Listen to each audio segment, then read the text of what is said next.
हाँ प्यारे मित्रों,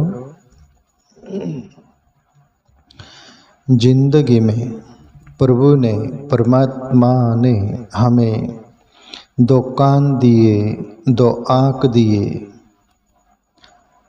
एक्स्ट्रा दिए कुछ कुछ चीज़ें। हाथ भी दो है, पैर भी दो है, वो तो है, पर विशेष रूप में जिंदगी में हमारे अंदर प्रवेश होता है वो कान से और आँखों से होता है। ये इनका बिल्कुल बारीकी से मनुष्य ख्याल दे तो अंदर के विकारों से वो बाहर निकल सकता है, दूर हो सकता है, वरना वो हमें प्रवाहित कर लेते हैं और उस जाल में फंसा देते हैं जिसमें हम फंसना नहीं चाहिए। इसलिए जैसे मनुष्य का मन का और बुद्धि का भी शोर चलता है, बुद्धि का भी लोग बोलते हैं मेरा एक मन ये बोल रहा है, एक मन वो बोल रहा है, मेरी बुद्धि काम नहीं कर रही, एक बुद्धि ये बोलती है, एक बुद्धि ऐसी बोलती है, यानी दो दारू दोनों तरफ। क्या करूं क्या नहीं करूं। पर इंद्रिय जो है ना, ये दो आँख कान, ये इतना महत्वपूर्ण द्वार है। तो ये सभी बातों के लिए मन, बुद्धि और इंद्रिय जो कान और आँख है, इनको दो बार सुनो। कान दो दिए है, एक ही कान से आधा लेकर मत भागो। कुछ लोग होते आधा ही सुनते और लगा देते आग अपने ही मकान में अंदर। दो आँख है, ठीक ढंग से देखो। एक आँख से मत देखो, दो आँख से देखो ठीक ढंग से, फिर डिसीजन लो। मन की भी दो द्वार वो है ना, दो तरफ दिशा, तो ठीक मन को स्थिर करके देखो क्या सही है, बुद्धि को भी स्थिर करके देखो क्या सही है। बीच में लेकर भागोगे तो हानि ही होगी, लाभ अच्छा नहीं होने वाला। इसको समझने के लिए एक छोटी सी मैं कहानी स्मरण आती, मैं कोई बुक में पढ़ा था। मेरे ख्याल से हनुमान प्रसाद पोद्दार बोलते हैं ना, गीता प्रेस के योगदान बहुत मैं पहले भी जिक्र किया, उनकी एक बुक में पढ़ा था मैं। यहाँ पर ये समझने के लिए हमको काम आ सकती वो बातें। एक किसान था,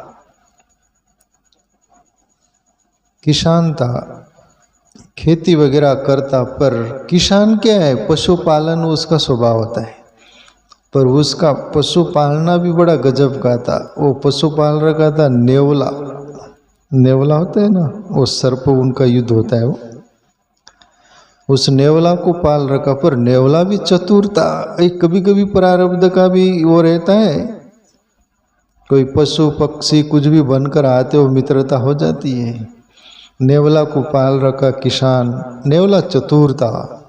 और एक दिन वो किसान दैवयोग से कहीं बाहर गाँव जाता है, गया है, घर में पत्नी है, एक बच्चा है, लड़का शिशु। पत्नी को बावड़ी पर कुएं पर पानी लेने जाना था।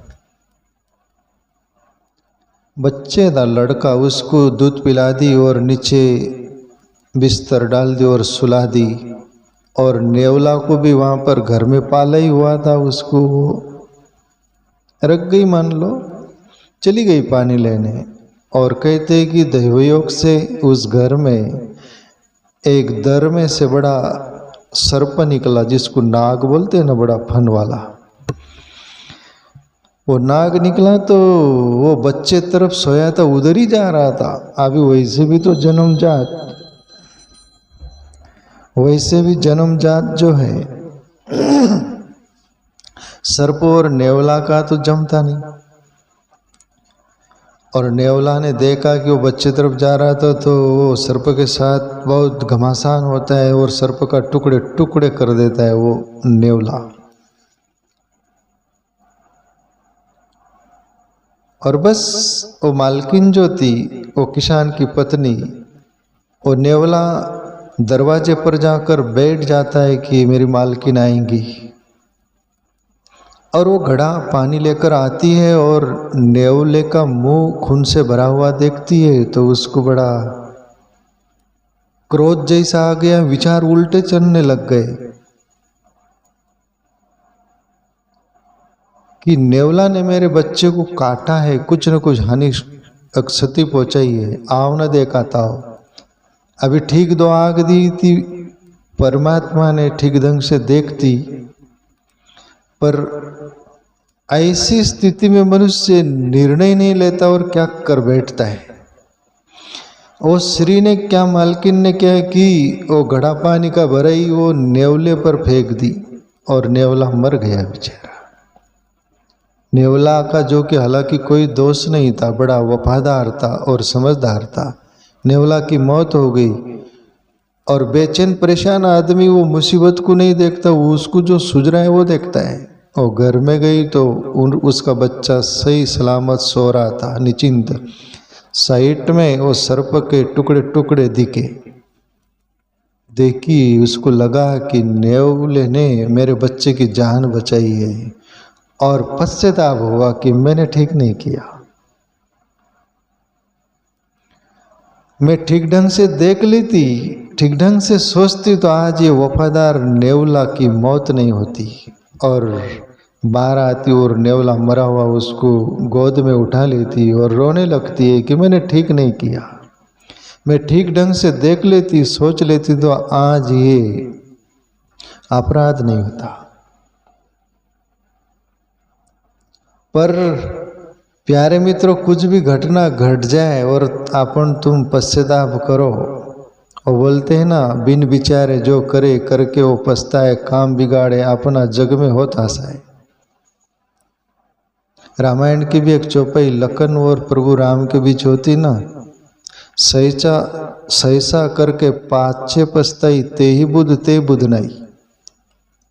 लखन से बोले प्रभु श्री राम, भरत आए थे ना, प्रभु श्री राम से बोले भैया मैं बिछा देता हूँ ये कई के पुत्र भरत को, सत्ता मिल गई, राज सैनिक लेके आए, सबको अपने को मार कर निष्कंटक राज भोगना चाहता है कई का बेटा भरत, मैं बिछा देता हूँ भैया। लखन सहसा कर पाछे पछताई, ते ही बुध नहीं। जो बिना विचारे और बिना सोचे कुछ निर्णय लेके कुछ कर बैठता फिर पछताना पड़ता है। लखन, भरत को तुम नहीं जानते, मैं जानता हूं, वो मारने नहीं मिलने आया है। तो जो दिग्गज महानुभाव सभी कोई बोलते, सभी का प्यारे मित्रों ठीक ढंग से देख लो। अब जैसे किसान की पत्नी ठीक ढंग से देखी होती तो खुशी होती, पर न देखने के कारण हानि हुई ना, पश्चाताप हुआ ना। तो कभी भी ठीक ढंग से दो आंखों से देखो और कानों से भी ठीक ढंग से सुनो, क्या सच है क्या नहीं सच है। ये इंद्रिय दोनों जो है ना, ये नहीं समझ में आया तो हानि पहुंचा देती है और समझ में आया तो हानि से बचा देती है। तो प्यारे मित्रों, ये छोटी सी बात है, ये दृष्टांत कहानी, उस माध्यम से आपको समझ में आया होगा ये।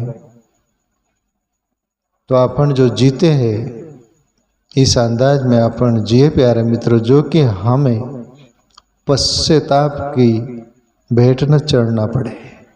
ठीक है ना।